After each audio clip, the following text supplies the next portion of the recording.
ឆ្នា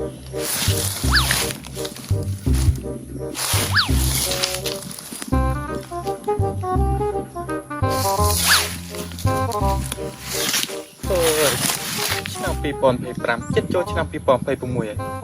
លុយនៅក្នុងខ្លួនគ្មានសំបីតែ100អើយគិតធ្វើម៉េចមានលុយចាយដូចគេបៃគិតអូនឹកឃើញហើយ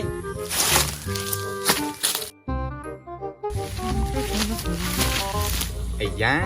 រកអូតែផ្ទះចក្រានគេឲ្យតើនេះបងហេអើមានលេខផងចុះទៅញ៉ៃបៃ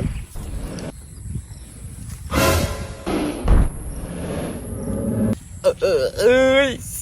ស្អីហ្នឹងយើងគឺជាដៃណូស័រហើយឯងកំពុងតែធ្វើស្អីហ្នឹងមានធ្វើស្អីយើងកំពុងតែស្រាយគោហ្នឹងណាស្រាយគោយកមិនបាក់ឯងនេះធ្វើរឹកពីគួរសង្ស័យខ្លាំងម្ល៉េះអើយមិនឲ្យធ្វើរឹកពីសង្ស័យមិនខ្លាចម្ចាស់គេមកតួណាខ្លាចម្ចាស់គេមកតួអញ្ចឹងមានន័យថានេះជាចោលមែនទេអើយយើងមិនជាចោលទេគ្រាន់តែដើរលួចគោគេតើលួចគោនឹងមិនចោលទេយើងរកមកអាចចោលលួចគោនឹងយូរហើយតើអើយឯងចង់ធ្វើអីយើងមានចង់ធ្វើអីគឺយើងចង់ស៊ីឯងណា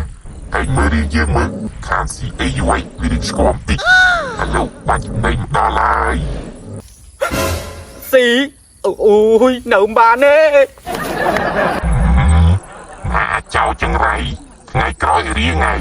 កុំចេះទៅដើរលួចគោគេចឹងទៀត